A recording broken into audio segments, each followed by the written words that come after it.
Storm in a Jar by Samuel Langley Swain and Katie Cottle. Arlo visited Nana every Sunday. Her house was always full of flowers, and she would always have new sweets for him inside a glass jar. But one Sunday, Arlo's visit was very different. Mum explained that Nana had passed away, which meant they wouldn't see her again. All the flowers had dried out and the sweet jar was empty. As Arlo saw his family sorting everything into boxes, he realised that Nana wasn't coming back. "Wait!" shouted Arlo as his uncle tossed the sweet jar into the charity shop box. He grabbed the jar and held it tightly. The sugar inside flew up to form dusty little clouds trying to escape. After that, Arlo kept the jar with him all the time. It made him feel safe during the sad times. Even though the clouds grew dull and grey, Arlo wanted to keep the smell of Nana and her house inside the jar, so he never opened it. Weeks passed. Arlo often felt sad as he thought of all the questions he wished he'd asked Nana when she was alive. His sadness turned to anger. The jar felt heavy and filled with a moody sea swirling underneath the gloomy grey clouds. At school, Arlo got into fights with the other children, who teased him for carrying the jar. When the teacher spoke to him about it, Arlo clenched his fists. His body felt tense as he stared into the jar. The clouds were getting bigger and darker. The lightning began to flicker. As Mum gave Arlo a hug after school, the jar felt even heavier. Waves whooshed wildly inside the glass.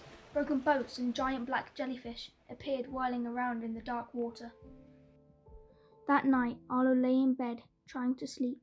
As his feelings grew stronger and stronger, the storm in the jar grew angrier and angrier. "I've had enough!" Arlo shouted. He held the jar high above his head and smashed it into the ground.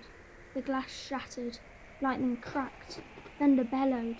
The storm escaped, shaking the whole house, and the swirling sea took Arlo, his bed, the broken boats, and all of the black jellyfish out of his bedroom window and into the dark ocean beyond, until the water calmed.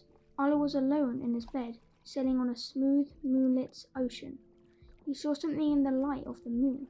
It was Nana, sailing away on a boat made of sweets and flowers. She smiled at Arlo and blew him a big kiss. Arlo waved back. At that moment, he knew that Nana would be safe and happy wherever she was headed. The next morning, the jar was still there, with its sugary clouds swirling inside. Arlo told Mum all about his scary, stormy dream. She handed him the jar and whispered, "Everything we keep bottled up inside always finds a way of coming out." With his hands in hers, they gently opened the lid. The dusty clouds drifted from the jar, out through the window. Arlo let out a sigh of relief. He could smell Nana, her house full of flowers, and the years of sweets that had been in the jar. "We all miss Nana," Mum smiled softly.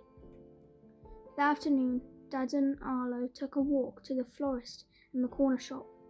Arlo skipped home carrying a paper bag full of sweets, the kinds that Nana used to buy for him.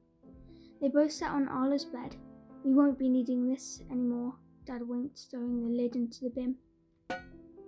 After what had felt like a very long time, Arlo's face finally lit up with a warm smile. With a little water, they placed Nana's favourite flowers into the jar, one by one, and they did the same thing together every Sunday.